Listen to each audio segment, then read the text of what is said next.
Tribes நேயர்களுக்கு வணக்கம். இன்று நிகழ்ச்சியில் நம்மோடு பேச அரசியல் விமர்சகர் திரு வில்லவன் ராமதாஸ் அவர்கள் இணைந்துள்ளார். வாருங்கள் அவரோடு பேசுவோம். சார் வணக்கம். வணக்கம்.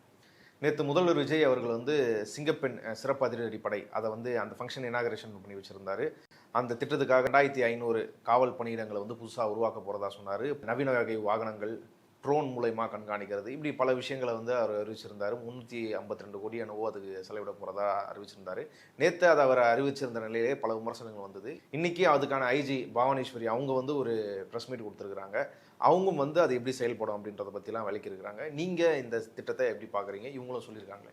முதல்ல இந்த அறிவிப்பு இருக்கு இல்லையா, அது எலெக்ஷனுக்கு முன்பு தன்னுடைய சினிமா முகத்தை பொருத்தி வச்சுட்டு சிங்கப்பெண் அதிரடிப்படை அந்த மாதிரி ஒன்று அறிவிச்சார். அதுலேருந்து இது வருது. தன்னுடைய அறிவிப்புகளில் பெரிய செலவில்லாத இருக்கிற எக்ஸிஸ்டிங்கில் சின்ன சேஞ்சை பண்ணி சொல்கிறதுக்கு ஏற்பாடு பண்ணுற மாதிரியான ஒரு அறிவிப்பு வெளியிட்டு அதுக்கு ஒரு விழா நடத்தி முதல் விழா கேன்சல் ஆகி 3வது அட்டம் இது. விழா கேன்சல் ஆனதுக்கு என்ன சொல்கிறாங்கன்னா, முதல்வருக்கு வேறு முக்கிய வேலைகள் இருந்ததுனால அது அந்த நிகழ்ச்சி ரத்தாகி இன்றைக்கி நடக்குது அப்படின்னாங்க. அன்றைக்கி பார்த்த முக்கியமான வேலை மேனேஜர் வீட்டு விசேஷத்துக்கு போனது தான். சரி, இதை விட அது முக்கியமானதுன்னு புரிஞ்சுக்கிறேன் நான். சரி, அது பரவாயில்ல. இன்னொன்று, அவங்க சொன்ன முதல் முறையாக ட்ரோனில் அது ஏற்கனவே வந்துருச்சு. பல சமயங்களில் ஆள் இல்லாத பத்திரப்பதிவு அது ஏற்கனவே அனௌன்ஸ் பண்ணுது. பல விஷயங்களை ஏற்கனவே சொன்னதை புதுசு மாதிரி சொல்கிறாங்க. இதெல்லாம் முன்பே இருந்தது. அண்ட் இதையும் கூட அம்மா ரோந்து, பிங்க் பேட்ரோல் இதெல்லாம் ஏற்கனவே இருந்தது. இப்போ அதுக்கு ஒரு புது பேர் வச்சுருக்கிறாங்க. இவரோட படத்தில் வர்ற காட்சின்றதுனால 2500 பேர் வந்திருக்கிறாங்க. இந்த 2500 பேரும் போலீஸ்லேருந்து தான். இப்போ இருக்கிற 30 லட்சம் பேர் போலீஸ் எக்ஸிஸ்டிங் போலீஸ் சர்வீஸில் இருக்கவங்க வர்றாங்க. 70 இடத்துல ஆரம்பிச்சிருக்கோம் அப்படிங்கிறாங்க. இது ரோந்து போகும். இந்த வண்டியில் அந்த பிரச்சனை இருக்குன்னு அழைப்பு வரும் இடத்திற்கு இவங்க போய் அந்த ஆளை பிரச்சனையை சரி செய்து பெண்ணை காப்பாற்றி குற்றவாளியை லோக்கல் போலீஸ்ட்டை ஒப்படைச்சிட்டு வருவாங்க. இந்த வழக்கு நடத்துறது, தண்டனை வாங்கி தரது, இதெல்லாம் லோக்கல் போலீஸோட ஜூரிஸ்டிக்ஷனில் வந்துடும். இவங்க போய் அந்த பிரச்சனையிலேருந்து ஒருத்தரை மீட் எடுப்பாங்க. ஸோ முதல்வர் குறிப்பிடுவது போல் தடுப்பதுங்கிறது ப்ராக்டிக்கலி இம்பாசிபிள் அப்படின்னு தெரியுது. ப்ரிவென்ஷன், குற்றம் நடைபெற விடாமல் தடுப்பது. ஏன்னா நடந்த பிறகு தானே நீங்கள் போக போகிறீங்க. இல்லை, பெண்கள் நடமாடுற இடத்துல இவங்க ரோந்து போவாங்கன்னா அது ஏற்கனவே இருக்கிற சிஸ்டம். அதில் ஒன்றும் இல்லை. இந்த புது யூனிஃபார்மை போட்டு போகிறதுனால ரைட் ஒரு புது முயற்சி பண்ணுறாங்கிறதுல அந்த விமர்சனத்தை அதை விட்டுடலாம். ஆனால் இதை இவர் குறிப்பிட்டார்ல, இந்த தனி மனித ஒழுக்கம் அப்படிங்கிறதெல்லாம் இதை இவங்க சைடில் எக்ஸிக்யூட் பண்ணாங்களா அப்படிங்கிறத பார்த்தோம்னா, வெறும் லா அண்ட் ஆர்டர் சட்ட ஒழுங்கு பிரச்சனை மட்டும் பார்க்க முடியாது. தனி மனித ஒழுக்கம், சமூக ஒழுக்கம் இதெல்லாமும் ஒரு காரணம். அதை கன்சிடர் பண்ணணும். அந்த வார்த்தையை உன்னிப்பாக கவனிச்சிங்கன்னா அதுதான் காரணம். இப்போ என் வீட்டுக்கு நின்றாத, கடைசியாக குற்றத்தை எங்களால் முடிஞ்சதை செஞ்சுட்டோம், கடைசியில் பார்த்தீங்கன்னா தனி மனித ஒழுக்கம் தான் எல்லாத்துக்கும் காரணம், கூட உங்ககிட்ட தான் பிரச்சனை, என்கிட்ட இல்லை அப்படின்ற டிக்ளரேஷன் தான் அது. அதை விட்டுருவோம். அதை கட்சியில் வலியுறுத்துறதுக்கு இப்போ திமுகவிலிருந்து ஒரு ஆள் போய் பிரியாணி கடையில் தகராறு பண்ணிட்டா அந்த இடத்துக்கு அன்றைய திமுக தலைவர் போய் அந்த இடத்துல சம்மந்தப்பட்டவங்கள்ட்ட வருத்தம் தெரிவிக்க வேண்டியிருந்துச்சு. அது பண்ணி தானே ஆகணும். அப்படி ஆச்சா. இப்போது இந்த சில விஷயங்களை பட்டியலிடுவோம். அது வாக்கு எண்ணிக்கைக்கு 1 நாளோ 2 நாளோ முன்பு பாம்பு தினேஷா ஒருத்தர் ராயபுரம், அதில் மைனர் பெண்ணு பாலியல் வன்கொடுமை கைது செய்யப்பட்டிருக்காங்க. கட்சியினுடைய அதிகாரப்பூர்வ பதில் என்ன? அந்த பெண்ணுக்கு ஏதாவது அவங்களுக்கு ஏதாவது வார்த்தையை சொன்னாங்களா, இல்லை ஏதாவது கட்சி ரீதியான ரெஸ்பான்ஸ்ன்னு என்ன இருந்துச்சு? இல்லை, உங்களை தேசிய செய்தி தொடர்பாளர் ஃபிலிக்ஸ் அவர் அதை பண்ணதும் ஒரு திமுக காரன் தான் அப்படின்னு ஃப்ரேம் பண்ண தான் ட்ரை பண்ணார். ஆனால் கைது இவங்க தானே, இவங்க கவர்மெண்ட் தானே, அரெஸ்ட் ஆனது அவன் தானே. சரி, கட்டை எடுத்துகிட்டு போய் மிரட்டுற வீடியோ நிதியமைச்சர் முன்பு அவர் கேண்டிடேட்டாக இருந்தபோது வீடியோ வந்தது. பதில் என்ன? நீங்கள் வழக்கு நடத்துங்க, எல்லாமே செய்யுங்க. அதுவும் அவங்க சொந்த அண்ணன் பொண்டாட்டி பெண் கொடுமை ஆச்சா. இதுக்கு கட்சியினுடைய ரெஸ்பான்ஸ் என்ன? நான் நடவடிக்கை எடுங்கன்னு கூட கேட்கல. உங்களுக்கு ஒரு பதில் இருக்கும், ரைட், வழக்கு நடக்குது, நாங்கள் எதிர்கொள்வோம், அதானே தலையெடுத்து மற்ற கட்சிக்காரனுக்கு தானே நடவடிக்கை எடுக்க வேண்டியது. நீங்கள் ஓகே, அதை கூட எடுத்துங்க. விளக்கம் என்ன? இல்லை, கிடையாது. இப்போ வண்டலூரில் ஒரு நிர்வாகியோட மகன் 3 பெண்களை ஏமாற்றி பர்சனலாக வீடியோஸ் எல்லாம் எடுத்து வச்சுருக்காங்க. செய்தி, கல்லூரி பெண்கள். நடவடிக்கை என்ன? பதில் என்ன? தெரியாது. அந்த கட்சி நிர்வாகி மேலும் நடவடிக்கை இல்லை. அந்த பையனையும் அரெஸ்ட் பண்ணல, வேற ஒருத்தர் அரெஸ்ட் பண்ணிட்டு கணக்கு பண்ணுறாங்க. அந்த பெண்கள் குடும்பத்தினர் ஸ்டேஷனில் போய் கம்ப்ளைண்ட் கொடுத்தா காம்ப்ரமைஸ் பண்ணிக்கன்னு சொல்லி மணிமங்கலம் ஸ்டேஷன் போலீஸ்காரங்க காம்ப்ரமைஸ் அப்படி பஞ்சாயத்து பண்ணுறதா புகார். இந்த பையன் அந்த பொண்ணுங்களுக்கே ஃபோன் பண்ணி அந்த ஃபுட்டேஜ்லாம் உனக்கு வேணும்னா பணம் வேணும் அப்படின்னு சொல்லி பெரிய அளவில் தொகை கேட்குறதாவும் புகார். கிட்டத்தட்ட ஒரு குற்றமும் இருக்குது. ஏமாற்றுவது, மிரட்டுவது, அந்த ஃபோட்டோ எடுத்து அந்த ஆன்லைன் இதெல்லாம் இருக்குது. சரி, அப்புறம் சவுத்தில் இருந்து ஒரு பொண்ணை வேலை வாங்கி தரேன்னு கூட்டிட்டு போய் கேங் ரேப் பண்ணிருக்காங்க. அவங்களே கட்சி நிர்வாகி தான் அந்த பெண்ணு. என்னோட பேண்டை கலட்டினாரு. அப்போ நான் தடுக்கிறேன், ஆள் ஷவுட் ஆனாலும் என் மேலே விழும்போது என்னால் வந்து அவரை தடுக்கவே முடியலை. தள்ளி தள்ளி பார்க்குறேன், முடியலை. இவர் மாற்றி அவன் விடிய காலம் எழுந்திரிச்சு நான் சத்தம் போடுறேன். ஏன்னா நான் ஒரு பெண்ணை நம்பி வந்ததுக்கு எனக்கு நீ நம்பிக்கை துரோகம் பண்ணுறேன்னு கேட்டதுக்கு அவன் நீ வெளியில் சொன்னேன்னா உன்னை மிரட்டிடுவேன், சரவணன் தானே கூட்டு வர சொன்னார், நீ நியாயம்லாம் சரவணன்ட்ட போய் கேட்டுக்கோன்னு சொல்லிட்டாரு. திரும்ப நான் வீட்டுக்கு வந்து மறுநாள் ரிசல்ட் நான் யார்ட்டையுமே சொல்லலை. 2-3 நாள் கழிச்சு நான் சரவணன்டையே கேட்டேன், அடே நீ வந்து இப்படி சொல்லி கூட்டு போனானேன்னு கேட்டதுக்கு, அக்கா நீங்கள் இதெல்லாம் போட்டுட்டு பெருசுப்படுத்தாதீங்கக்கா, புசியண்ணன்ட்ட சொல்லி புசியண்ணன் விஜயண்ணன்ட்ட சொல்லி ஒரு வேலை வாங்கி கொடுத்து சரி பண்ணிடலான்னு சரவணனே என்கிட்ட தொலைபேசியிலே சொன்னார். அந்த பொண்ணை கட்சி விட்டு நீக்கியிருக்காங்க, மற்றவங்க பேரில் எதுவும் இல்லை. இதில் வந்து ஒரு எம்எல்ஏ சம்மந்தப்பட்டிருக்காருன்னு அவங்க குற்றம் சாட்டுறாங்க, பதில் கிடையாது. நான் கேட்குறது வெறும் பதிலுக்கே நாதி இல்லைங்கிறேன். அடுத்ததாக டிவிக்கே துண்டை போட்டுட்டு போய் ஸ்கூலில் ஒரு 6 பேர் உட்காந்து எம்எல்ஏ வேணால் பாமகவாக இருக்கலாம், கவர்மெண்ட் என்னதுன்னு ஒருத்தர் மிரட்டுறாரு. அது பெண் தான், வேறு யாரும் இல்லை. தமிழ்நாட்டில் இருக்கிற ஒரு பெண் ஆசிரியர், அதுக்கு என்ன பதில் கிடையாது. மெடிக்கல் ஷாப்புக்கு போகிறாங்க, எதுவும் கிடையாது. எந்த அதிகாரிகள் கிடையாது, அவங்க எம்எல்ஏக்கள் எதுவும் கிடையாது. ஒரு சாதாரண ஒரு ஆள் கட்சிக்காரன்ற பேரில் போய் ஒரு 10-12 பேர் இவங்க போய் ஒரு மெடிக்கல் ஷாப்பில் இருக்க ஒரு பெண்மணியை மிரட்டுறாங்க, கேள்வி கேட்குறங்கிற பேரில். அது இந்த அதிகாரம் இந்த மாதிரி 10 பேராக போய் ஒரு பெண்ணை சுற்றி நிற்பதுங்கிறதே அது ஒரு அச்சுறுத்தல் தான். அது ஒரு ஆள் போய் தான் நீங்கள் விசாரிக்கிறதா இருந்தாலும் சாதாரணமாக இல்லாட்டி நீங்கள் வேற ஒரு இதில் தான் செய்யணும். ஒரு போலீஸ்காரங்களோ அல்ல துறை சார்ந்த ஆட்களோட போகணும். விஜய் ஒரு நல்ல எண்ணத்துல தான் எங்க அமைச்சாரு, அவர் நல்லா இருக்கணும், எல்லா மக்கள்லாம் வயசானவங்க யாரும் அந்த மருந்தெல்லாம் வாங்கியது அப்புறம் விஜய் தான் அமைச்சாரு. பிரச்சனை புரியுதா உங்களுக்கு? இவங்களுக்கு எது ஹராஸ்மெண்ட்டு எது என்கொயரி அப்படிங்கிறதே தெரியல. நாம் செய்கிறது ஒருத்தரை மிரட்டுறோம், இது ஒரு குற்றங்கிற அறிவு இல்லை.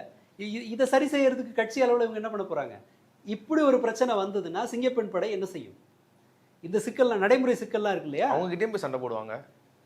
அது ஓகே, அது என்னமோ நடக்கட்டும். ஆனால் ப்ராக்டிக்கலாக இவங்களுக்கு பெண்கள் பாதுகாப்பு குறித்த கரிசனம் எவ்வளவு இருக்குங்கிறதுக்கு வண்டி ஆதாரம் இருக்குது.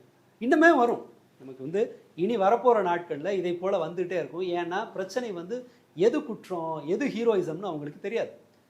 இதில் பெரும்பாலானவர்கள் விஜய் அவர்களே வந்து ஹீரோன்ற பேரில் எல்லா குற்றங்களும் பண்ணிட்டு தான் ஹீரோயிசத்தை பண்ணாரு. ஆமாம், அது இல்லை, அது தமிழ் சினிமாவோட இது ஒரு அதோட எக்ஸ்ட்ரீம் ஒரு அவ்வளவுதான். இது தமிழ் சினிமாவுடைய மரபு பாரம்பரியம் எம்ஜிஆர் காலத்துலேருந்து இருக்கும்.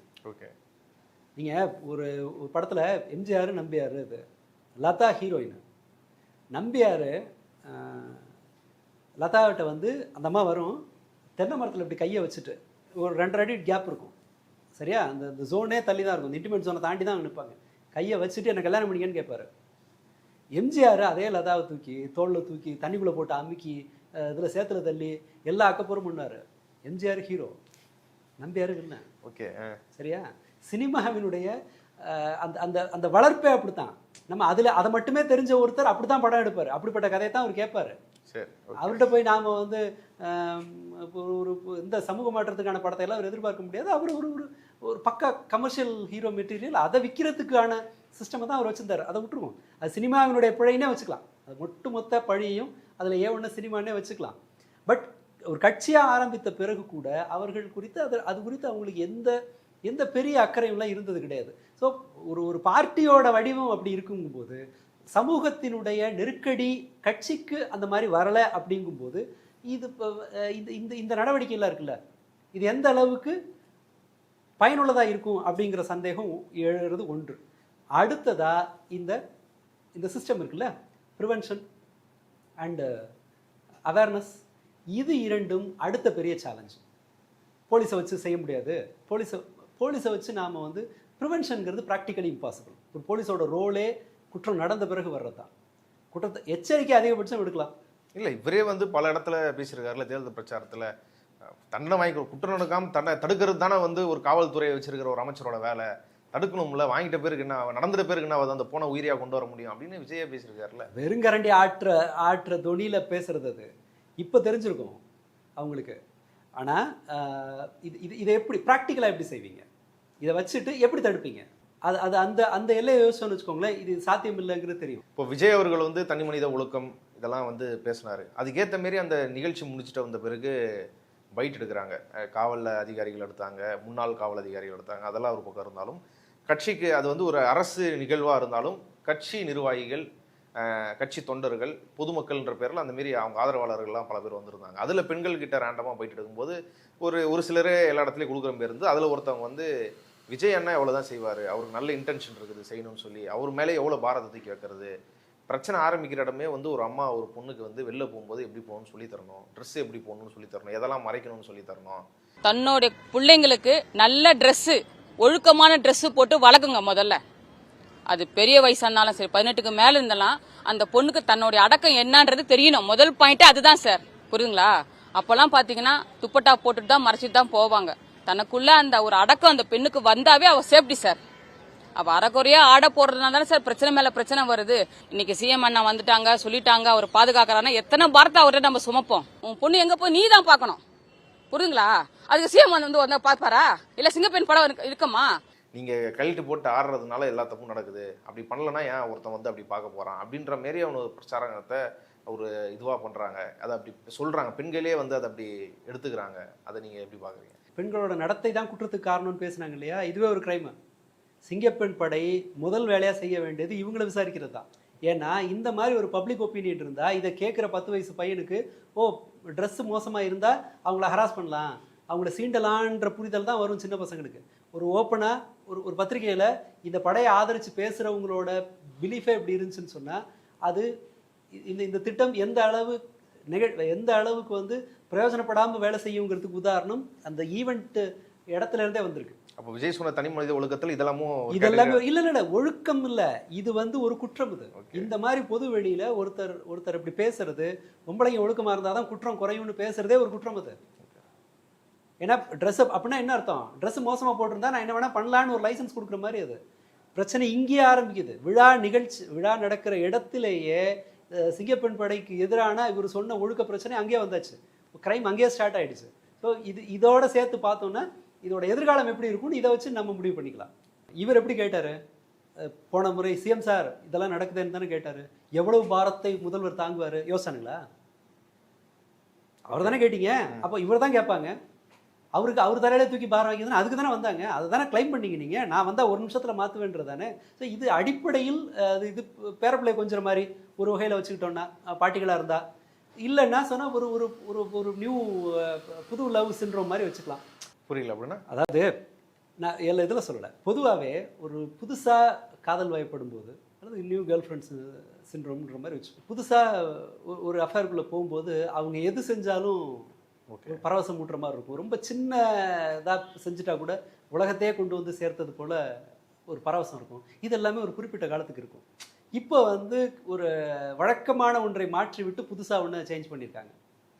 புது ஃபோன் வாங்கியிருக்காங்க அல்லது புது கேஸ் மாற்றுற மாதிரி ஏதோ ஒரு இது செஞ்சுருக்காங்க. ஸோ ரசிகர்கள் ஒரு பரவசத்தை எதை செஞ்சாலும் வெளிப்படுத்துவாங்க.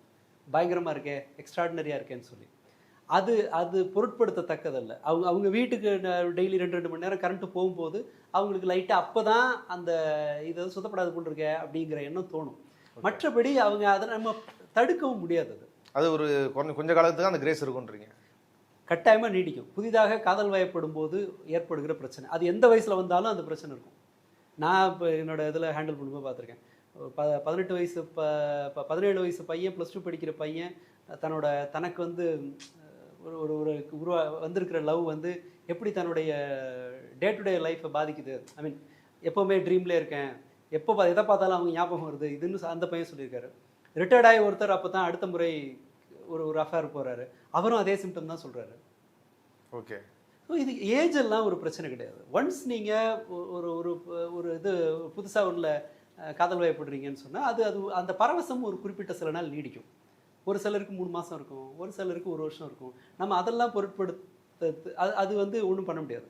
ஆனால் இந்த வாட்டி வந்து பொதுவாக டிவிக்கோட பல விஷயங்களை வந்து இன்ஸ்டாகிராம்லேயே உள்ள பல இடங்கள்லேயே வந்து சோஷியல் மீடியாவில் இன்ஃப்ளூயன்சர்ஸாக இருக்கக்கூடியவங்க பெரிய அளவில் மதன் கௌரி இன்னும் பல பேர் போல் இருக்கிறவங்க வந்து இதுக்கு முன்னாடி அதை வந்து ஒரு எக்ஸ்பிளைனரி வீடியோ மாரி ஒரு தகவல் சொல்கிறோம் அப்படின்ற மாரி இதை பற்றி தெரியப்படுத்துகிறோன்ற மாரி அதுக்கு ஆதரவான கருத்துக்களை திணிக்கிறத நிச்சயமாக செஞ்சுட்டு இருந்தாங்க. நடுவில் அதை பல பேர் எக்ஸ்போஸ் பண்ணி பேசியிருந்தாங்க. நீங்கள் கூட நடுவில் ஒரு இன்டர்வியூ சம்மந்தமாக கொடுத்துருந்தீங்க. இப்போது அது வந்து குறைஞ்சிருச்சு. இப்போ அவங்க அதில் பேசுகிறது குறைஞ்சிருக்குது. பல நபர்கள் வந்து சமூக வலைத்தளங்களில் ஓரளவுக்கு முற்போக யோசிக்க போகிறவங்க இப்போ இதுக்கு என்னென்னு பேசுவேன், இதுக்கு என்ன பேசுவேன், இதுக்கு எதனா சொல்லு அப்படின்ற மாதிரி கேட்குறாங்க. ஆனால் அவங்க எல்லாம் அமைதியாக இருக்கிறாங்க. இந்த ஸ்விட்சை எப்படி எடுத்துக்கிறது, இந்த மாற்றத்தை எப்படி எடுத்துக்கிறது? வேற என்ன பண்ணுறது, பொழப்பு. அவங்க ஒரு இவங்க வந்து இப்போ விஜய் நல்லாட்சி கொடுப்பாரு நான் சப்போர்ட் பண்ணாங்க. ஒரு சினிமாக்காரரை பேசும்போது, சினிமாக்காரரை சப்போர்ட் பண்ணி பேசும்போது அந்த அந்த ஃபேன்ஸ் எல்லாம் நம்மளுக்கு வியூவர்ஸாக மாறுவாங்க, அதில் ஒரு ரெவென்யூ கிடைக்குங்கிறது அவங்களோட எதிர்பார்ப்பாக இருக்கும். இப்போ அவரை எதிர்த்து பேசினாலும் சிக்கல் இல்லை, அவர் விமர்சித்து பேசினா ரசிகர்கள் கோச்சிட்டு போவாங்க, அல்லது அதை ஒரு மாதிரி முட்டு சந்தில் மாட்டிகிட்டு இருக்காங்க. அதை தொடாமல் போனால் அந்த விமர்சனம் வரும். ரொம்ப ரொம்ப பரிதாபத்துக்குரிய நிலைமையில அவங்க தான் மாட்டிட்டு இருக்காங்கன்னு நினைக்கிறேன். ஆமா, நடுவில் ஒரு அந்த கிறிஸ்டின்றவர்லாம் அவர்லாம் வந்து கோயிலுக்கு முன்னாடி போய் முடாரெல்லாம் அரைச்சி வைக்கிற மாதிரி எல்லாம் போனார் அவர். ஆமா, எதனா தப்பு பண்ணா சாமியை என்னை வந்து தண்டனை கொடுக்கட்டும், இங்கே நான் ₹1 கூட காசு வாங்கலன்னு சொல்லி அவர் அழுவாத குறைய அவரும் பேசினாரு. இல்லை, அந்த மாதிரி நிறைய பேர் சொல்லியிருக்காங்கன்னு நினைக்கிறேன். நான் அந்த மாதிரி பணம் வாங்கலன்னு. இல்லை இந்த டீமுக்கு வந்து கெட்ட காலம் இவங்களுக்கு தான். ஏன்னா பார்ட்டியை போய் யாரெல்லாம் பெருசாக கேட்க மாட்டாங்க. அண்ட் எனக்கு தெரிஞ்சு பெரிய அளவில் அந்த சமூகத்தில் ஏதாவது ஒரு பிரச்சனை வந்துச்சுன்னா ஓவராக தம் கட்டுறவங்க இருப்பாங்க தெரியுமா, ஒரு செக்ஷனுக்கு இப்படி வந்துச்சுன்னா அப்படியான்னு அவங்க எல்லாரும் ஒரு டெட் சைலன்ஸுக்கு போகிறாங்க, ஒரு ஹைபர்னேஷன் பீரியடுக்கு போகிறாங்க. இந்த நத்தையெல்லாம் ஆற்றுல தண்ணி தீர்ந்து போச்சுன்னா அப்படியே காஞ்சி போய் அப்படியே உறைஞ்சி கிடக்கும், திரும்ப தண்ணி வந்தால் தான் அது முடிக்கும். அந்த மாதிரி இவர்கள்லாம் வந்து ஏடிஎம்கே அல்லது டிஎம்கே கவர்மெண்ட் இருக்கும்போது தான் உக்கிரமாக ஒரு மாதத்தில் எத்தனை கொலை நடந்தது, அந்த கொலையில் எத்தனை தலித் கொலைகள் நடந்திருக்கு, அதுக்கு எங்கடா நீதி அப்படின்னு கேட்குறவங்கலாம் பார்க்குறேன். நான் ஒரு மாதமாக பார்க்குறேன், அப்படி ஒரு பதிவே காணோம். இவங்கெல்லாம் ஹைபர்னேஷனுக்கு போகிற டீமெல்லாம் இருக்கும். அவங்களே அப்படி போகிறாங்கங்கும் போது ஒரு இன்ஸ்டாகிராமில் ப்ரமோஷன் பண்ணி கொடுத்து சம்பாதிக்கிறவங்க இவங்க. அது ப்ராடக்டாக இருக்கும், புடவையாக இருக்கட்டும், இல்லை வேறு ஏதோ சர்வீஸாக இருக்கட்டும், இல்லை குப்பை கூட்டுற மிஷினு, ஏதோ ஒன்றுக்கு ப்ரமோஷன் கொடுக்குற மாதிரி இந்த லாபத்துக்காக இவங்க பண்ணாங்க. இப்போ அவங்களோட அவங்களுக்கு இனி நடக்க போகிற நிகழ்வுகள் எல்லாமே பெரிய சிக்கலாக தான் இருக்கும். ஏன்னா இதை பார்த்துட்டு நிறைய பேர் ஓட்டு போட்டிருக்காங்க. இவங்க சொல்கிறாங்க, இவங்க கேள்வி கேட்குறாங்க, ஏதோ நாடு ஏதோ பெருசாக பிரச்சனையில் இருக்க போட்டிருக்குன்னு. இப்போ இவங்கெல்லாம் சப்ஜாடாக கிளம்பி போய் ஈரான் ஈராக்கு பிரச்சனை, அப்புறம் அந்த இது அப்படின்னு சொல்லிட்டு ரூட் அப்படியே மாற்றிட்டு அந்த பக்கத்து போகிறாங்க. பட் சஃபராக போகிறது இவங்கன்றதுனால நான் உன்னை கேட்டு தானே புடவை வாங்கினேன் அப்படின்னு புடவைக்காரங்கள்ட்ட, இப்போ புடவை விற்கிறவங்கள்ட்ட கம்பெனியில் புடவை தப்பாக பண்ணால் புடவை விற்கிறவன் என்ன பண்ணுவான், பட் நம்ம யார்கிட்ட கேள்வி கேட்குறோம், விற்கிறவன்ட்ட தானே கேட்குறோம். அதை போல் இவங்களை வியாபாரம் பண்ணது இவங்க. இப்போ இவர்களுடைய நெருக்கடி தான் கவர்மெண்ட்டோட நெருக்கடியை விட எனக்கு தெரிஞ்சு இன்ஸ்டா இன்ஃப்ளூயன்சஸுக்கு கிடைக்க போகிற நெருக்கடி தான் பெருசாக இருக்கும்னு நினைக்கிறேன். மேற்கொண்டு அவங்களுக்கு ஒரு ஆலோசனை, இன்னும் ஒரு 10-15 கோயிலை லிஸ்ட் எடுத்து வச்சுங்க. ஒவ்வொரு பிரச்சனை தீவிரமாகும் போதும் பிள்ளையார் மேலே சத்தியம், மாரியம்மன் மேலே சத்தியம், அந்த மிளகா அரைச்சி பூசுறது, இது காசு வெட்டி போடுறது, அப்புறம் இது இருக்குது அந்த அந்த சாபமிடுறதுன்னு ஒன்று இருக்குது. அது வேணால் நான் ஒரு ஆலோசனை சொல்கிறேன். அந்த இஸ்லாமியர்களில் முபஹலான்ற ஒன்று இருக்கும். அதை வந்து என்னென்னா கூட்டு வச்சுட்டு ஒரு இடத்துல சேர்த்து வச்சுட்டு சாபம் விடுறது. ஜைனுல் ஆபிதீன் ஒரு தரம் பண்ணார் அவர். ஓகே, அந்த மாதிரி ஒரு சிஸ்டம் இருக்குது. இது பல இதையும் ஒரு கண்டென்ட் ஆக்கலாம். நான் ஒரு ஆலோசனை தான் சொல்கிறேன். உங்களால் இதை பிரச்சனையே பேச முடியாது. பேசுனா ரசிகர்கள் எதிர்ப்பாங்க, சிக்கல். பேசாமல் கம்கமாக அந்த பக்கத்து ஒதுங்கினீங்கன்னா, சாமியாரை பாருங்க, கோயிலுக்கு போங்க, எது வாங்குங்கன்னு பேசுறீங்கன்னா ஓட்டு போட்டவன் வந்து ஏன்டா ஒன்று நம்பி தானே போட்டேன்னு கேள்வி கேட்பான். அப்போது இந்த பிரச்சனை தீவிரமாகும் போதெல்லாம் நீங்கள் என்ன பண்ணுறீங்கன்னா, மோடி கவனத்தை திருப்புறதுக்கு ஏதாவது ஒன்று பண்ணுற மாதிரி நீங்கள் அப்போ வந்து புது ஒரு கோயில் எடுத்துங்க. அந்த கோயிலில் போய் புது வகையில் சத்தியம் பண்ணிங்கன்னா அடுத்த ஒரு கண்டென்ட் தேரும். குடும்பத்தோடு சேர்ந்து உட்காந்து அழுதா கூட இதை மாதிரியான செயல்களில் ஈடுபடலாம். ஏன்னா உங்களுக்கு இனிமேல் வாரம் இது போன்ற நெருக்கடிகள் வந்தே தீரும். அதை தவிர்க்க முடியாது. என்ன கவர்மெண்ட் பதில் சொல்லாது,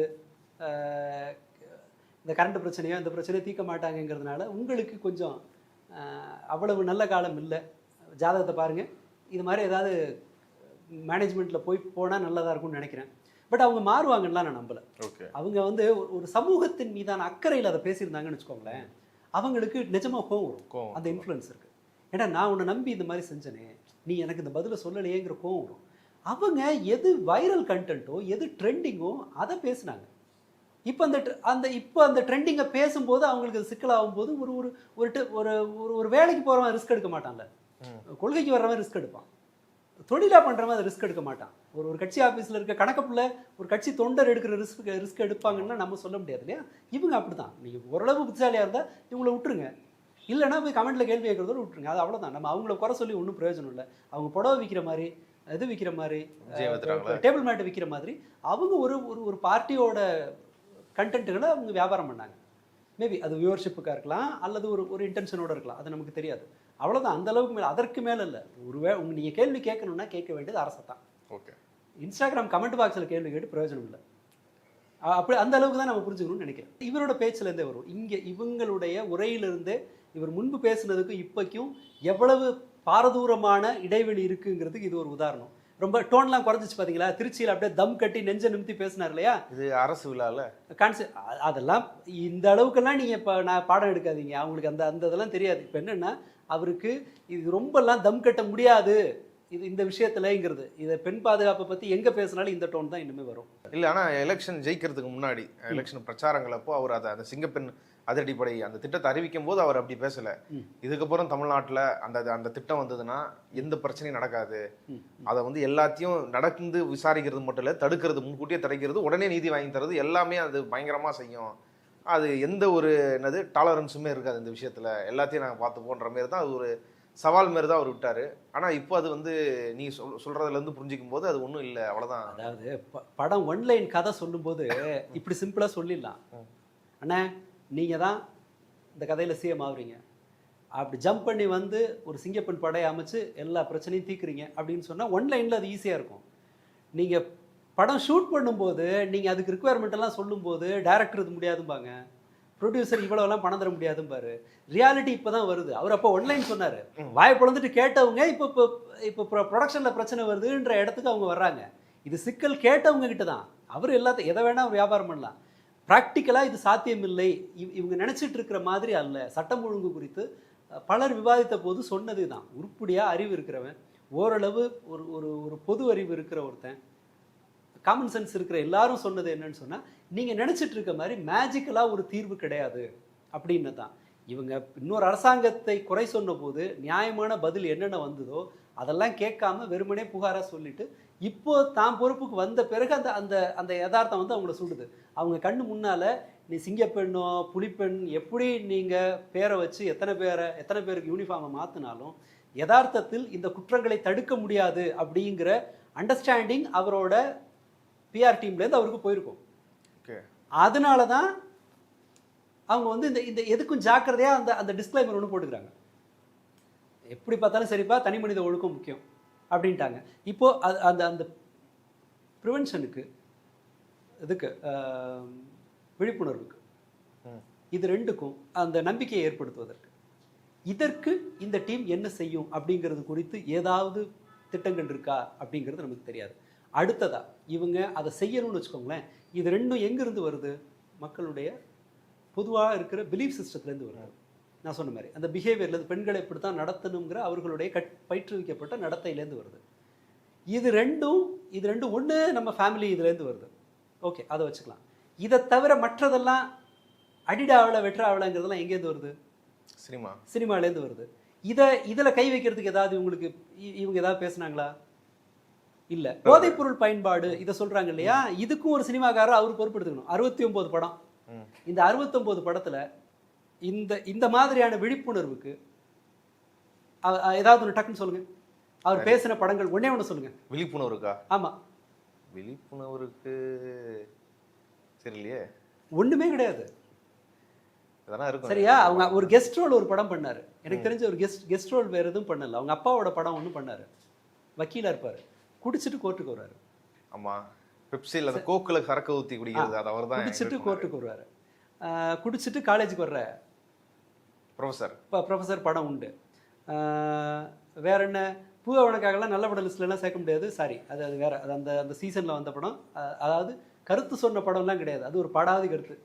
ஒரு தரம் தான் ஒரு பூ பூக்குங்கிறது வந்து அது ஒரு உருப்படாத ஒரு கருத்து. அதுக்குள்ள நான் போகலை, படம் ஓடிடுச்சு, அதனால அதுக்குள்ள நான் போக விரும்பல. இந்த சீரீஸ்ல அஜித் முயற்சி பண்ணியிருக்காரு. ரஜினி நடிக்க கிடைச்ச வாய்ப்பை பல இடங்களில் பயன்படுத்தின ஹிஸ்ட்ரி உண்டு. ஏதோ ஒரு வகையில் விழிப்புணர்வு படம் மற்றவர்கள் கொடுத்துருக்காங்க. ஆனால் இவர் அதற்கான அட்டம்ப்டே எடுத்தது கிடையாது. பட் இவரோட படம் எல்லாமே தவறாக வழி நடத்துறது தான் இளைஞர்களை. வெறும் போதைகள் மட்டும் கிடையாது, பெண்கள் மீதான ஆபாச பார்வை ஊக்குவிக்கிறவர்களுக்கு பல படம். தனி மனித ஒழுக்கம் குற்றங்களை தீர்க்கும் அப்படின்னா, தனி மனித ஒழுக்கத்தை சிதைத்த குற்றவாளிகள்னா சினிமாவை சொல்லலாம். அதில் ஐயாவுக்கு ஒரு முக்கியமான ரோல் இருக்கு.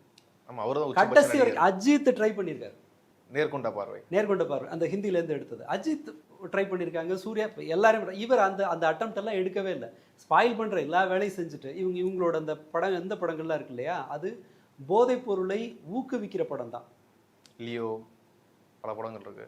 பார்க்கறதுக்கு வேணா கடைசியில் ஜெயிக்க அதை மாதிரியெல்லாம் இருக்கலாம். மற்றபடி அது வந்து கெட்ட வார்த்தை பேசுகிறத ஹீரோயிசம் ஆக்குறதும், தண்ணி அடிக்கிறத ஹீரோயிசம் ஆக்குறது, இது எல்லாத்துலேயும் இவங்களுக்கு ஒரு பங்கு இருக்குது. நீங்கள் மொத்த தலைமுறையை கெடுத்ததுன்னா முந்தைய அரசாங்கம் இல்லை, அரசாங்கம் கொண்டு போய் யாருக்கிட்டையும் மெத்த எடுத்துக்க அப்படி மெத்துனா என்னன்னு கூட தெரியாமல் தான் இருந்திருக்கும் சினிமா இல்லைன்னா. ஆமாம், பல பேருக்கு தெரிஞ்சிருக்காது. நீங்கள் ஒரு 2000 காலகட்டத்தில் நான் கோயம்புத்தூர் அந்த இன்டர்ன்ஷிப் போகும்போது வெளிநாடுகள்லேருந்து வர்ற பசங்கக்கிட்ட சில இது இருக்கும், ட்ரக்ஸ் எடுத்துகிட்டு வருவாங்க, வெளியிலேருந்தே கொண்டு வந்து பயன்படுத்துவாங்க. ஆனால் அது அந்த அந்த எல்லையை தாண்டியெல்லாம் வெளியில் போகாது. இப்போ கிடைக்கிற ரொம்ப சிம்பிளாக கிடைக்கிற மெத்து, கேட்டமைனு, இந்த மாதிரியான பல்வேறு சிந்தட்டிக் ஓபியாய்டு எல்லாமே, சிந்தட்டிக் ஓபியாய்டு இது எல்லாத்தையும் கற்றுக் கொடுத்ததில் சினிமாவுக்கு ஒரு முக்கியமான ரோல் இருக்குது. வெப்சீரிஸ் எல்லாமே எடுத்துக்கலாம், இந்த படைப்புகள் எல்லாத்துக்கும். இவங்க அங்கங்கேயும் கை வைக்கல. சரி, வேறு இது மற்றவர்களோட சேர்ந்து இவங்க அதை செய்ய போகிறாங்கன்னா அதனுடைய ஆக்ஷன் பிளான் என்னன்னு நமக்கு தெரியல. எப்படி பார்த்தாலும் இவங்க பொறுப்பெடுத்துக்க வேண்டிய ஒன்றுன்னு இருக்கு.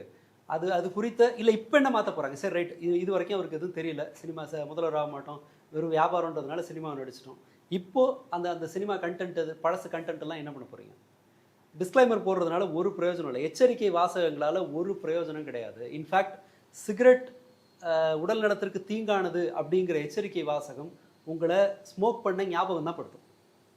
அப்படிங்களா? அந்த ஆமாம், ஏன்னா உங்களை வந்து அந்த வீணா போன அந்த அரிக்கப்பட்ட நுரையீரலோட படம் உங்களை பயமுறுத்தும், பதட்டமாவீங்க.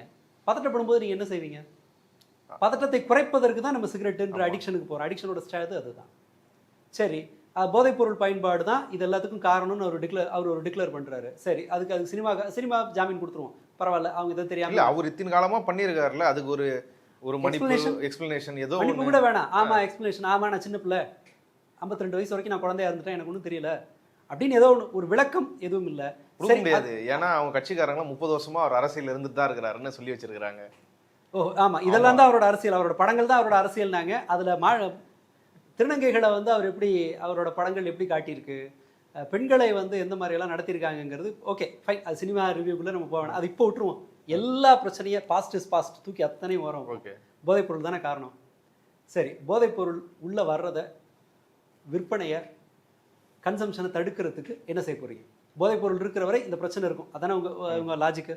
இதெல்லாம் தடுக்கிறதுக்கு என்ன பண்ண போகிறீங்க? போதைப்பொருளில் டாஸ்மாக் வருது, மற்ற அதர் ஓபியாய்டு வருது. அதான் ஒரு 700 சில்லற டாஸ்மாக் மூடி இருக்காங்களா இப்போதைக்கு, படிப்படியாக மூட போகிறதா சொல்லியிருக்காங்க. அதான் 3 இடத்துல எல்லாம் தான் வேற ப்ரைவேட் பார் வருது. சேல்ஸ் குறையில உங்களுக்கு, விற்பனை வரிசையில் நின்று வாங்குறான். இப்போ 100 பேர் போன கடையில் இன்னும் இப்போ இந்த கடை முடியும்னா பக்கத்து கடைக்கு இது போகிறான். அது ஏதோ ஒரு வகையில் ரீப்ளேஸ் பண்ணுது. அந்த ஃபோட்டோ வர்ற வரை இந்த நம்பரை நான் நம்புறதால, ஏன்னா எல்லாமே தகவல், சும்மா குத்து மதிப்பாக சொல்கிறாங்க, 700 800ன்னு ஏதோ ஒன்று சொல்கிறாங்க. இல்லை இங்கேருந்து அங்கே மாற்றுறது, எனக்கு அது தெரியல. இப்போதைக்கு இவ்வளவு போதைப்பொருள் இது இருக்குது, உலகளாவிய அளவில் போதைப்பொருள் நுகர்வு அதிகரிச்சிருக்கு. தமிழ்நாட்டில் அது வருது, ரொம்ப சின்ன பசங்க கையில் அது கிடைக்குது. இப்போ கூட ஒரு 2 சின்ன பசங்க, ஒரு பொண்ணு லாட்ஜில் ரூம் எடுத்து போதை மாத்திரை பயன்படுத்தும் போது அந்த பொண்ணு இறந்துருக்காங்க. இப்போ போலீஸ் உங்கள் கையில் தான் இருக்குது. அப்போனா இப்போ நீங்கள் விசாரிக்கலாம், அந்த மாத்திரை எங்கே இருந்துச்சு? இங்கே லோக்கலில் ஃபேக்ட்ரி வச்சு செய்ய முடியாது, வேறு எங்கேருந்து வெளியிலேருந்து தான் வரப்போகுது. அதுக்கு என்ன நடவடிக்கை? இப்போ இருக்கிற சிஸ்டமில் போதைப் பொருளை தடுப்பதற்கு உங்களோட பிளான் என்ன? அதுக்கு என்ன ஃபோர்ஸை போட போகிறீங்க? டி அடிக்ஷன் சென்டர் வைக்கணும். ஏற்கனவே சைக்காட்ரிஸ்ட் எண்ணிக்கை ரொம்ப குறைவு, டி அடிக்ஷன் சென்டருக்கு இன்வெஸ்ட் பண்ண போகிறீங்களா? எப்படி அதை தடுக்க போகிறீங்க? அது ஏதாவது பதில் இருக்கா? கிடையாது. தனி மனித ஒழுக்கத்தை சரி செய்வதற்கு என்ன மாதிரி நடவடிக்கை எடுக்கலான் இருக்கீங்க? தெரியாது. போதைப்பொருள் பயன்பாடு தான் பிரச்சனைன்னு டிக்ளேர் பண்ணுறீங்க. அதை தடுக்கிறதுக்கு சரி பழி அடுத்தவங்க வழக்கம் போல் போட்டுட்டோம். இன்னைக்கு இன்னும் 5 வருஷம் உங்கள் கையில் தான் கவர்மெண்ட் இருக்க போகுது. அதை தடுக்கிறதுக்கு உங்ககிட்ட என்ன? அதுக்கு ஒரு எக்ஸ்க்ளூசிவ் டீம் ஒன்று போட்டு அதுக்கு ஏராளமாக முதலீடு செஞ்சு மற்ற எல்லா இடத்துலையும் அவங்களுக்கு அதை தவிர வேறு வேலை இல்லாத அளவுக்கு பண்ணி அங்கே அதனுடைய விசாரணை தீர்ப்பு வாங்கிறதுக்கான ஏற்பாடெல்லாம் செஞ்சு மேல்முறையீடையும் உடனே செய்கிற மாதிரி செஞ்சு இது எல்லாத்தையும் செஞ்சீங்கன்னா தான் உங்களால் போதைப்பொருள் பயன்பாட்டை குறைக்க முடியும். அதுக்கு ஏதாவது வேலையை பார்த்தீங்களா? கிடையாது. இது மட்டுமா? அடுத்த பிரச்சனை, அதாவது மற்றதெல்லாம் கூட அப்புறம் பார்த்துக்கலாம், பொருளாதாரம் அதெல்லாம் கூட அப்புறம் பார்த்துக்கலாம், முதல்ல பெண்கள் பாதுகாப்பு தான் முக்கியம் அப்படின்றார் இல்லையா? ஆனால் டேட்டா சொல்கிறது என்னன்னு சொன்னால், பொருளாதார பிரச்சனைகள் குற்றங்களா இந்த மாதிரியான டொமஸ்டிக் வயலன்ஸ்லேருந்து இது போன்ற பிரச்சனைகள் வருவதற்கான அடிப்படை காரணம் மைக்ரண்ட் பாப்புலேஷன்லேருந்து தான் உங்களுக்கு சமூக விரோதிகள் தங்களுக்கான ஆட்களை எடுப்பாங்க. ஏன்னா அந்த குழந்தைங்க ஏன்னா ஆமாம் இது போதைப்பொருள் சப்ளையும் இதெல்லாமும் கூட என்ன செய்வாங்கன்னு சொன்னால், மைக்ரண்ட்டாக இருக்கிற தொழிலாளர்கள் தான் ஒரு மாதிரி கனெக்டடாக இருக்க மாட்டாங்க. அம்மா அப்பா 2 பேரும் வேலைக்கு போயிடுவாங்க. மைக்ரண்ட் குழந்தைகள் வந்து ஸ்கூலுக்கு போகிறதுக்கான வாய்ப்பு குறைவு. ஒருவேளை ஸ்கூலில் ரெகுலர் ஸ்கூலிங்கில் விட்டாலும் கூட அவங்களுக்கு சீக்கிரம் போர் அடித்து வெளியில் வர்றதுக்கான வாய்ப்பு அதிகம். ஏன்னா மற்ற இது இருக்காது, மற்ற அளவுக்கு உங்களால் படிக்க முடியாது, ஒதுக்கப்படுவாங்க. லேர்னிங் டிஃபிகல்ட்டி, ஒரு நல்ல வாழ்க்கையை கெடுத்துக்க வேணான்ற அளவுக்கு ஒரு நல்ல வாழ்க்கை இருக்காது அவங்களுக்கு. ஆமாம், ரொம்ப சுலபமாக வந்துடுவாங்க. நான் ஒரு அன்பு இல்லம் பையன் ஒருத்தர்கிட்ட பேசும்போது அவர் ரொம்ப பிஹேவியரல் இஷ்யூ இருக்குது, மற்றவங்கள்ட்ட ரொம்ப அரகண்டாக நடந்துக்கிறாரு அப்படிங்கிறது போது அவர் கவுன்சிலிங்கில் பேசும்போது நீ நல்ல பையனாக இருந்தால் தானே உன்னை மதிப்பாங்க, நாளை பின்ன வேலைக்கு போகலாம், அதெல்லாம் செய்யும்போது நான் யாருக்காக நல்லவனாக இருக்கணும், என்ன மற்றவன் ஏன் மதிக்கணும்? பிறரோடு அவருக்கு தொடர்பே இல்லை. ரொம்ப சின்ன வயசில் கொண்டு வந்து விட்டு போயிட்டாங்க, ரோட்டில் பஸ் ஸ்டாண்டில் விட்டுட்டு அவங்க அப்பா அம்மா போயிட்டாங்க. அவருக்கு வந்து சமூகம்னு ஒன்று கிடையாது. அப்போது இதில் பாதி அளவுக்காவது இந்த மாதிரியான பொருளாதார ரீதியாக பாதிக்கப்பட்ட குழந்தைகளுக்கு இருக்கும். அப்போ அந்த அவங்களுக்கான அந்த அடிப்படை பொருளாதார தேவைகள் நிறைவேறணும், அடிப்படை பாதுகாப்பு பின்தங்கிய பகுதிகளில் இருந்தால் தான், மைக்ரண்ட் பாப்புலேஷனில் இருந்தால் தான் அவங்களால குற்றவாளிகள் உருவாவதை தடுக்க முடியும், போதைப்பொருள் சப்ளையை தடுக்க முடியும், அல்லது வேறு வகை சிறு குற்றங்கள்லேருந்து தான் பெருசு வரும். நீங்கள் இந்த ஃபோன் திருடுறவனை முதல்ல பிடிச்சிட்டீங்க, ஃபோன் ஈஸி, அவ்வளோ சீக்கிரம் கம்ப்ளைண்ட் பதிவு பண்ண மாட்டாங்க, தொலைதுன்னு விட்டுருவான். ஃபோன் காணா போய் யாராவது கிடச்சிருக்கா, அதெல்லாம் இருக்காது பெரும்பாலும். ஸோ ஃபோனை திருடுறவனை பிடிச்சிங்கன்னா பெரிய திருட்டை வந்து தடுக்கலாம். இந்த மாதிரியான ஒரு நடவடிக்கை எடுக்கா சமூக ரீதியான செயல்பாடு, வெறும் இது இல்லை, ப்ரிவென்ஷன் கணக்கில் இதில் சேர்க்க முடியாது, விழிப்புணர்வுங்கிற ஆங்கிள்லேயும் செய்ய முடியாது. இந்த இடத்தில் நீங்கள் சமுதாயத்தின் மீது முதலீடு செய்யணும். அதுக்கு ஏதாவது பிளான் இருக்கா? கிடையாது. புரோக்கன் ஃபேமிலி, அது ஒரு முக்கியமான பிரச்சனை. குழந்தைங்க போதைப்பொருளை தேடி போகிறதுக்கு. டிஸ்ஃபங்க்ஷனல் ஃபேமிலி, அது ஒரு பிரச்சனை. கம்யூனிட்டி லெவலில் அதற்கு ஒரு வேலை செய்யணும். ஏதாவது இருக்கா நம்மகிட்ட மெக்கானிசம் இருக்கா? இது வரைக்கும் இல்லை, சரி ரைட்டு, இனிமேல் உருவாக்குறதுக்கு. ஸ்கூலில் முழுக்கவே இது நடக்காமல் இருக்கணும்னு சொன்னால் ஸ்கூல்ஸில் உங்களுக்கு கவுன்சிலர்ஸ் வேணும், ஃபுல் டைம் கவுன்சிலர் வேணும், பிரைமரி ஸ்கூலில் ஒருத்தர் வேணும், ஹையர் செகண்டரி ஸ்கூலில் ஒருத்தர் வேணும். பிரைமரி ஸ்கூல் லெவலில் நீங்கள் லேர்னிங் டிஃபிகல்ட்டியை அமெரிக்காவில் இருக்கிற சிறை கைதிகளில் பெரும்பகுதியினர் ஏதோ ஒரு வகையான லேர்னிங் டிஃபிகல்ட்டி இருக்கவங்க. அவங்களால கல்வியில் பொருந்தி போக முடியாது, ஐசோலேட் ஆவாங்க.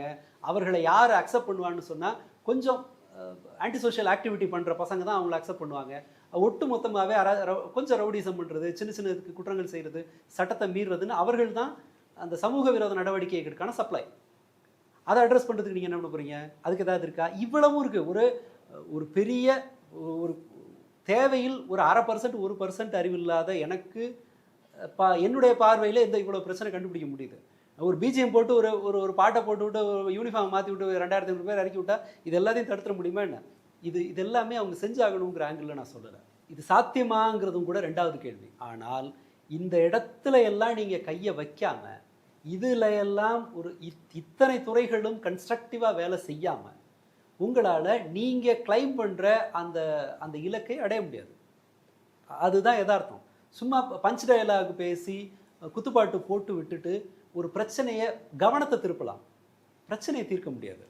நான் இந்த யதார்த்தத்தை நான் சொல்ல தான் வர்றேன். இது நான் இவங்க வந்து இதில் 100% 10% அச்சீவ் பண்ணாலே அது சாதனைன்னு நான் ஒத்துப்பேன். பட் நீங்கள் அந்த 10% அச்சீவ் பண்ணணுன்னா கூட இந்த பல்வேறு இடங்களில் உங்களோட குறைஞ்சபட்சம் நீங்கள் கவனமாவது போகணும். இப்படி ஒரு சிக்கல் இருக்குது, இது வந்து ஒரு தனிப்பட்ட பிரச்சனை இல்லை, இதை பழிய திமுக மேலே போட்டுறதுன்னு இல்லை. திமுக மேலே போடுறதுன்னு சொன்னால் நீங்கள் எஸ்கேப் ஆகிறீங்கன்னு அர்த்தம். அப்போது அதற்கான முயற்சி எடுக்காத வரை இது வந்து ஒரு பிஆர் ஸ்டண்ட் தான். அதனால் வழக்கமாக என்னன்னு சொன்னால், ஒரு மக்களுக்கு நிஜமாக உடனடியாக பலன் வரணும்னு நினச்சிருந்தா ஒரு அரசாங்கம் என்ன செஞ்சுருக்கும்? இவங்க சொன்ன கிளைமில் எல்லா பஸ்லையும் பெண்கள் இலவசமாக போகலாம் அப்படின்னு சொல்லியிருந்தாங்கன்னா ரைட், அது உடனடியாக மக்கள்கிட்ட பலன் போகிற விஷயம்னு சொல்லலாம். 2500 ரூபா கொடுக்குறேன், இல்லை ஒரு பின் தேதிட்டு சொன்னால் கூட பரவாயில்ல, நான் நவம்பர்லேருந்து கொடுக்குறேன், இல்லை ஆகஸ்ட்லேருந்து கொடுக்குறேன், அப்படி ஒன்று சொல்லியிருந்தா இவங்க சொன்ன மற்றதெல்லாம் அவங்க செய்யலை. சிங்கப்பெண்ணை சொல்கிறாங்கன்னா அவர் சினிமாவை அது கொஞ்சம் காட்டுது, ஒரு பாட்டு போட்டிருக்காருல சிங்கப்பெண்ணை பாட்டு, அதனால அந்த ரெஃபரலில் ஒன்று பண்ணிட்டாங்க அப்படின்னு சொல்லிட்டு இவங்க எப்போ இந்த இது ஆரம்பிச்சதுன்னு சொன்னால் ஓகே, ஒரு பாட்டு ஒன்று போட்டுவிட்டாங்க இல்லையா வரும்போது, அந்த அதுக்கு சிங்கப்பெண்ணுக்கு ஒரு பாட்டு போடு, அப்போ ரைட் இது எந்த திசையில் போகுதுங்கிறது வந்திருக்கு. பட் எனிவே நான் ஸ்டில் இதை வந்து எதிர்மறையாக இதை நான் சொல்ல விரும்பலை. Okay, somehow what ever it is, அவங்க எந்த இன்ட்ரெஸ்ட்டில் அதை செஞ்சுருந்தாலும் ஒரு முயற்சிங்கிற வகையில் நம்ம அது குறித்து ரொம்பவும் எதிர்மறையாக பேச தேவையில்லை. பட் நான் குறிப்பிட்ட மற்ற விஷயங்கள் குறித்து உங்களுக்கு எந்த கரிசனமும் கிடையாது. இந்த 2500 போலீஸை வச்சுட்டு நீங்கள் இப்போ ஜேன்னு நீங்கள் குற்றங்களை தடுத்துடலாம்னு நினச்சிங்கன்னா நீங்கள் உங்களே ஏமாற்றிக்கிட்டு ஊரே ஏமாத்துறீங்கன்னு அர்த்தம்.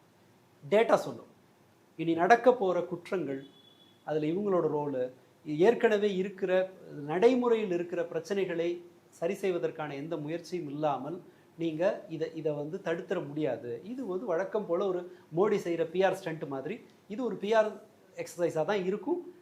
இந்த குற்றங்கள் அதிகரிச்சுக்கிட்டே தான் போகும். அது சாத்தியம் இல்லை. ஏன்னா குற்றங்களை தடுப்பதுங்கிறது உங்களுடைய நோக்கம்னு சொல்லியிருக்கீங்க. குற்றங்கள் உருவாவதற்காக நாம் பட்டியலிட்ட பல்வேறு காரணங்கள் குறித்து இவங்களுக்கு எந்த அக்கறையும் இல்லை. அது குறித்து எந்த புரிதலும் இல்லைன்றதுனால இது வருன்றதெல்லாம் கனவெல்லாம் காண வேணாம். சிங்கப்பெண் படை வந்துருச்சுன்னு நினச்சிக்கிட்டு பெண்கள் வந்து அலட்சியமாக இருந்துட வேணாம். வெறும் சினிமா மட்டும் பார்க்குறவங்க ஏதோ செயற்கரிய செயல் ஒன்று நடந்துருச்சுன்னு யாரும் நம்பிட்டு இருக்க வேண்டாம். படம் ஒன்று ரிலீஸ் ஆகிருக்கு, வழக்கம் போல் சுமாராக தான் இருக்கும், விளம்பரம் பயங்கரமாக இருக்கும். அந்த அளவுக்கு தயாராக இருந்துங்க. ஓகே, அப்படியே வாழ்க்கையை திருப்பி போட போகுதுன்னா நம்பிட வேண்டாம். And more over in general Tamil Nadu பாதுகாப்பான ஒரு மாநிலம் தான். பிற மாநிலங்களோட ஒப்பிடும்போது பொதுவான மதிப்பீட்டின்படியும் சரி பாதுகாப்பான மாநிலம் தான். தருமபுரி பக்கத்தில் கிருஷ்ணகிரி டு தருமபுரி ரோட்டில் இருக்க சாதாரண நகரங்களில் ராத்திரி 12:30 மணிக்கு டியூட்டி முடிஞ்சு ரோட்டில் தனியாக நடந்து போகிற பெண்கள்லாம் நான் பார்த்துருக்கேன். அங்கே அந்த ஹொசூர் சுற்று வட்டாரத்தில் இருக்கிற ஃபேக்ட்ரியிலேருந்து வந்து பஸ்ஸில் நைட்டு 12:30 மணிக்கு ட்ராப் பண்ணுவாங்க. 12:30 மணிக்கு நடந்து அந்த கிராமங்களில் நடந்து போகிற பெண்களை பார்த்துருக்கேன். இங்கேயும் டெல்லியோ பெங்களூர் ஓகே, பெங்களூர் பாதுகாப்பான ஊர் தான். டெல்லியோ இந்த வட இந்திய மாநிலங்கள், ஆந்திரா இதெல்லாம் விடவும் கூட நைட்டில் பெண்கள் வந்து தைரியமாக போகிற ஊர் தான் இது. அதிகமாக பாதுகாப்பின்மைன்னு இல்லை, நீங்கள் பாதுகாப்பின்றி உணர்வதன் பின்னால் இருப்பது நம்மளை சுற்றி இருக்கிறவர்களினுடைய நடத்தை அண்ட் அவர்களுடைய பிலீஃப் சிஸ்டம். நம்பிக்கைன்னு இல்லை, அது பிலீஃப் சிஸ்டத்தை தமிழில் சொல்கிறது கொஞ்சம் சிரமமாக இருக்குது. அவங்களுக்கு ஒரு வாழ்க்கை குறித்த சில மதிப்பீடுகள் இருக்கும். மாடர்ன் ட்ரெஸ் போடுறவெல்லாம் கெட்டவ அப்படின்னு ஒரு நம்பிக்கை இருந்துச்சுன்னு சொன்னால் மாடர்ன் ட்ரெஸ் போடுற ஒரு பெண்ணை அவன் கேலி பண்ணுவான். ஏமாற்றிட்டு போகிறவர்கள்லாம் வந்து அழிக்கப்பட வேண்டியவர்கள்னு சினிமாவை பார்த்து கற்றுக்கிறவங்க இருக்காங்க இல்லையா, அந்த வல்லவன் படமாக அதை பார்த்து கற்றுக்கிட்டவனுக்கு ஏமாற்றிட்டு போகிறவ சாவது நியாயம்னு அவன் நினைப்பான். செய்தியில் பார்த்து இது பண்ணுறது இதெல்லாம் பிலீஃப்லேருந்து வர்றது. இவர்கள் எங்கேருந்தோ ஒரு பான் கிரிமினல் வர்றவங்கலாம் இல்லை, இவங்க சுற்றிட்டுல இருக்கவங்க. இதிலிருந்து பாதுகாப்பாக இருக்கிறதுங்கிறது நம்முடைய கடமை. சிங்கப்பெண்ணை நம்பிட்டு இருக்கிறதெல்லாம் கூடாது. இங்கே கம்யூனிட்டி லெவலில் நாம் செயல்பட வேண்டிய ஒரு தேவை இருக்குது. அரசியல் ரீதியாகவும் அதை அணுகணும், அதெல்லாம் அது வேறு விஷயம். இதை நம்பிக்கிட்டு யாரும் இதாக இருந்துட வேண்டாம். அதான் தனிப்பட்ட நபர்களுக்கு சொல்லலாம்னு இருக்கும். இந்த பெண்கள் மீதான பாலியல் வன்கொடுமை, கொலை, இந்த மாதிரி விஷயங்கள் வந்து இது எவ்வளோ அடிப்படை காரணங்கள் இருக்குது. பொருளாதார ரீதியாகவும் சரி, சமூக ரீதியாகவும் சரி, சினிமா போதை பல விஷயங்களை ஒரு கடல் மாதிரியான ஒரு பிரச்சனையை ஒருங்காயத்தை போட்டு அதை கிளியர் பண்ணிடலாம் அப்படின்ற மாரி முதல்வர் முயற்சி இருக்கிறத நீங்கள் பேசுனதுலேருந்து புரிஞ்சுக்க முடியும்னு நினைக்கிறேன். அடுத்த கட்ட அரசோட நடவடிக்கைகள் எப்படி இருக்குதுன்னு பார்ப்போம். இந்தமாரி பல விஷயங்களை கொண்டு போகிறாங்களா இல்லையான்றதை பொறுத்து இருந்து பார்ப்போம். இவ்வளோ நேரம் உங்கள் கருத்துக்களை பகிர்ந்து கொண்டதுக்கு நன்றி.